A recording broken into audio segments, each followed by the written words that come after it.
प्रश्नावली 3.3। अभी हमें एक द्विघात समीकरण दे रखी है और उसको उसके मूल कैसे निकालेंगे, उसके गुणनखंड किस तरह से करेंगे मूल निकालने के लिए। तो हमारे पास ये द्विघात व्यापक द्विघात समीकरण है, उसको 3 विधियों द्वारा हम हल कर सकते हैं। तो आज हम जो है गुणनखंड विधि का उपयोग करेंगे। तो ये हमारे पास द्विघात समीकरण दे रखी है 2x² माइनस 5x प्लस 3 बराबर 0। ये समीकरण अपने को दी हुई है। अब अपने को हल करना है और इनके x के मान निकालने हैं हमें। तो सबसे पहले हम देखते हैं कि हमारे पास में x² और c वाला यानी कि a और c की वैल्यू जो है वो क्या क्या है। यहाँ पे a की वैल्यू है 2, c की वैल्यू है 3, यानी इन दोनों को गुणा करके देखते हैं क्या प्राप्त हुआ। अब इसके क्या क्या गुणनखंड हो सकते हैं वो देखते हैं। तो 6 के गुणनखंड हो सकते हैं 1 गुणा 6, 2 गुणा 3। तो हमें क्या करना है, इससे भी मिलाना है कि 1 और 6 क्या यहाँ उपयुक्त हो रहा है या 2 और 3 उपयुक्त हो रहा है। तो यहाँ हम देख रहे हैं कि 1 और 6 वाला जो है वो यहाँ उपयुक्त नहीं है। 2 और 3 जो गुणनखंड है वो हमारे लिए यहाँ उपयुक्त हो रहे हैं, क्योंकि इन दोनों को इस रूप में ये लिखा हुआ है -5x। तो 6 के ऐसे गुणनखंड करें कि जोड़ने पर 5 आ जाए और गुणा करने पर 6 आ जाए। तो यही यहाँ पे अगर अपन जोड़ेंगे तो 7 हो जाएगा, क्योंकि यहाँ पे हमें दोनों को जोड़ने पे प्राप्त होना चाहिए। 2x² और 3 ऐसे कैसे, ये बाई पर ऐसे कैसे लिखे हुए हैं और इनके जो गुणा है ये बाह्य पदों का गुणा 6 के ऐसे गुणनखंड लेवे कि उनका गुणनफल तो 6 आ जाए प्लस के, और उनका योग करें तो ये वापस जो है ये किया जाए, यानी -2x और -3x का योग करेंगे तो ये बीच वाली राशि में जाएगी।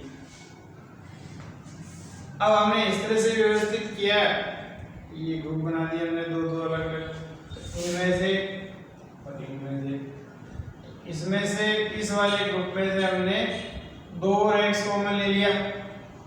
इस वाले में से आपके पास बच गया अंदर x, इसमें से पूरा का पूरा चला गया, इसलिए हम लिखेंगे 1। बाहर आके आ गया 2x और अंदर बच गया आपके पास x माइनस 1, ये कोष्टक हो गया। अब यहाँ से माइनस का 3 है, हमने माइनस कॉमन लिया और 3 भी कॉमन लिया, तो -3 कॉमन ले लिया क्योंकि यहाँ। तो यहाँ से तो माइनस और 3 दोनों कॉमन आ गए, तो यहाँ पे आपके पास x बचेगा, यानी इसका माइनस तो ये है ही, 3 ये बाहर है तो अंदर आपके पास x बचा। अब यहाँ चूंकि प्लस है इसलिए यहाँ पे हमें माइनस लगाना पड़ेगा, क्योंकि वापस गुणा करेंगे तो ये प्लस हो जाएगा, और यहाँ 3 का 3 ही चला गया है इसलिए यहाँ पे 1 लिखना पड़ेगा, 3 है कम 3। अब यहाँ पे हमने ये कॉमन लिया, उसके बाद हम देखते हैं कि हमारे पास ये एक कोष्टक और कॉमन नजर आ रहा है। अब इसमें से हम x माइनस 1 पूरा ही कोष्टक ले लेते हैं, तो ये हमने x माइनस 1 कॉमन लिया। इसमें से हमारे पास बचा 2x और इसमें से बचा -3, इसको एक कोष्टक में बंद कर देते हैं। इस तरह से हमारे पास गुणनखंड प्राप्त हुए x माइनस 1 कोष्टक में और दूसरे कोष्टक में 2x माइनस 3, ये 0 के बराबर। अब दो गुणनखंडों का गुणनफल 0 कब होता है, यानी दो संख्याओं का गुणनफल 0 कब होगा, जब दोनों में से कोई एक 0 होगी। तो हम एक बार इनको लिख लेते हैं। हम मानते हैं कि यदि ये वाली 0 हो तो भी गुणनफल 0 आएगा, या ये वाली 0 है तो भी गुणनफल 0 आएगा। तो दोनों में से कोई ना कोई एक ना कम से कम एक तो है 0 होगी। पहले लेते हैं हम, यदि x माइनस 1 बराबर 0 हो, अब इसको हमने 1 को उधर पक्षांतर कर दिया तो x की वैल्यू आ गई हमारे पास ये। और यदि मान लो ये वाला 0 हो, ये गुणनखंड 0 तो 2x माइनस 3 इक्वल्स टू 0। तो अब हमने 3 को पक्षांतर किया, ये 3 इधर आ गया, और अब आपके पास 2x बराबर 3 बचा। तो x की वैल्यू निकालने के लिए 2 को नीचे भेज दिया, तो हमारे पास x का मान है 3/2। अब x की वैल्यू हमारे पास प्राप्त हुई, एक तो यहाँ से 1 ये, और दूसरी जो है हमारे पास प्राप्त हुई 3/2। तो समीकरण के अदिश मूल है। तो ये मूल निकालने के लिए हमने यह x की वैल्यू हमने निकाली, और x बराबर 1 और x बराबर 3/2 प्राप्त हुई। एक और समीकरण लेते हैं हम।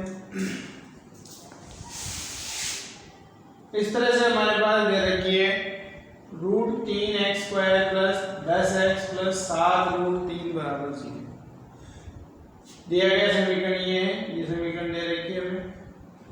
तो जैसा कि पहले बताया था कि बाह्य पदों का गुणा व्यवस्थित रूप में से यानी व्यापक द्विघात समीकरण के रूप में लिखने पर x² का जो गुणांक है वो c से गुणा करने पर। अब यहाँ देखते हैं a की वैल्यू √3 है और यहाँ c की वैल्यू √3 × 7। तो ये वाली जो संख्या है वो दोनों लेते हैं हम, वहां से लेते हैं √3, यहाँ से लेते हैं 7√3। तो इन दोनों का गुणनफल आया 21। √3 को √3 से गुणा करेंगे तो 3 बन जाएगा, ये 7 से गुणा होगा तो 7 या 21 हो गया। अब हमें 21 के ऐसे गुणनखंड करने हैं कि गुणा करने पे तो 21 ही रहे, लेकिन जोड़ने पे आपके पास 10 प्राप्त हो जाए। तो ये व्यवस्था हमें करनी है। अब देखिए 21 के जो जितने भी गुणनखंड हो सकते हैं वो लिखें। 1 × 21, 3 × 7। तो ये 1 × 21 वाला तो आ नहीं सकता, क्योंकि उनका योग करें अपन तो आएगा नहीं 10। तो यहाँ हमारे लिए उपयुक्त गुणनखंड होगा 3 और ये 7, क्योंकि इनका योग करेंगे तो हमारे पास 10 आ जाएगा।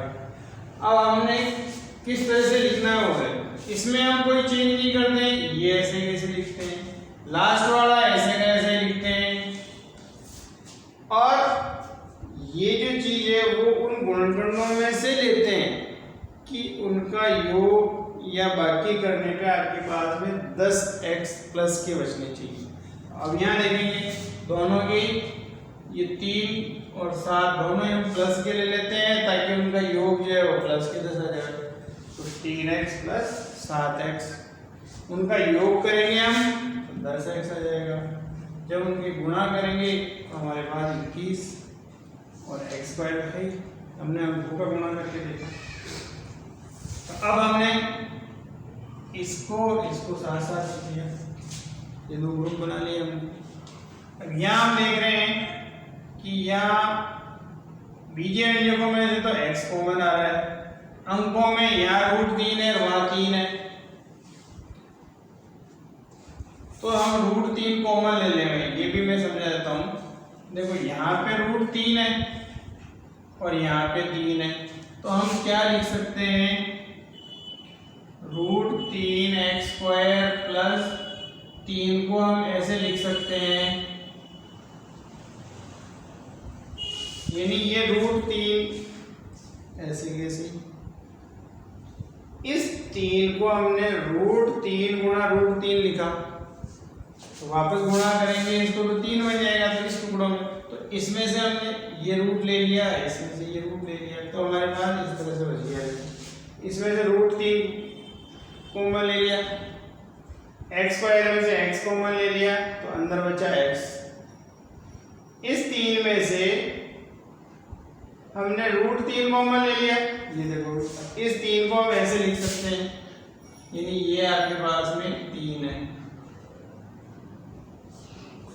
या यूं कहें कि 3 को हम ऐसे लिख सकते हैं √3 × √3। तो ये जो 3 है वो √3 गुणा √3 है, तो उसमें से हमने एक √3 बाहर ले लिया, तो यहाँ आपके पास ये √3 ले लिया और x तो पहले ले ही लिया था हमने। इसी तरह से यहाँ देखते हैं, यहाँ 7 और 7 कॉमन ले लिया, दोनों में से 7 कॉमन लिया, 7 बाहर आ गया। अब यहाँ देखिए, यहाँ क्या बचा, इसमें से 7 चला गया तो x बचा, इसमें से 7 चला गया तो √3 बचा और बराबर 0। अब आप ये देख रहे हैं कि दो कोष्ठक यहाँ समान है, तो इसको हम कॉमन ले लेते हैं। जब इसको कॉमन लिया तो हमारे पास ये दोनों राशियों को एक कोष्ठक में बंद कर देते हैं, तो हमारे पास बचा √3x + 7 बराबर 0।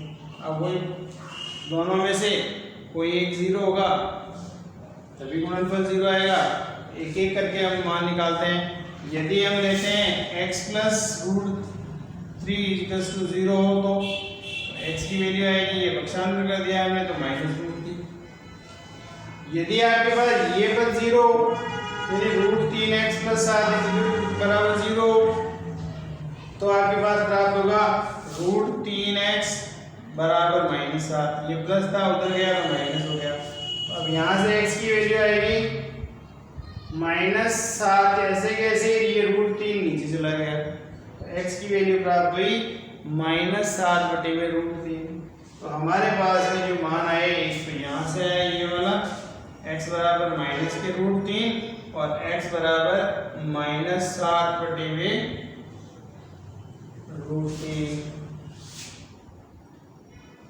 तो इस तरह से ये समीकरण के मूल प्राप्त होते हैं।